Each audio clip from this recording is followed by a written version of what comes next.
Depuis quelques années, le bail à ferme déchaîne les passions. Expropriation, vol, usurpation, il n'y a pas de termes assez forts dans le camp des propriétaires pour dénoncer le sort qui leur est réservé par la loi.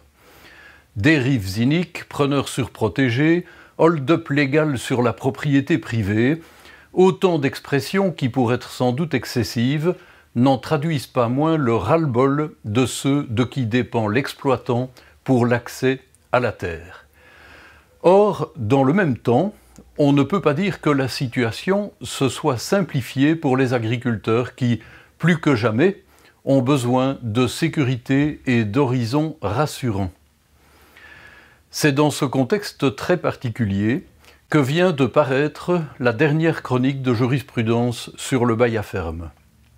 Les décisions qui y sont analysées ont été publiées entre le début de l'année 2005 et la fin de l'année 2017.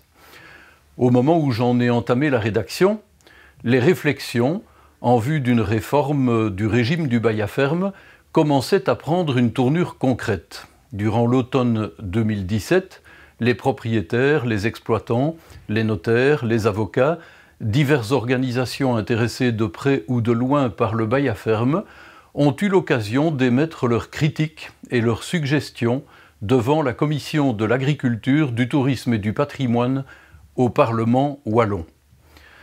Face à des intérêts divergents et pourtant complémentaires, la tâche du politique est complexe.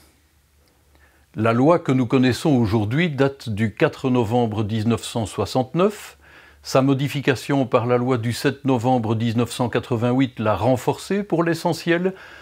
On peut donc dire qu'il s'agit d'une loi qui a largement fait ses preuves, puisqu'elle a tenu près d'un demi-siècle.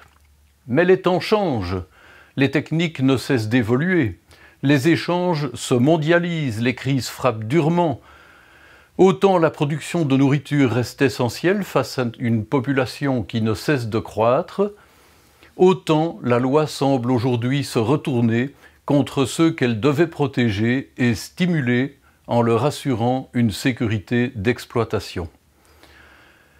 Aucune réforme ne pouvant se mener sans une bonne connaissance du régime en place, il m'a paru important de compléter les chroniques précédentes par un aperçu de la jurisprudence la plus récente et de partager, à partir du résultat des auditions au Parlement wallon, quelques réflexions sur ce que pourrait être une réforme féconde.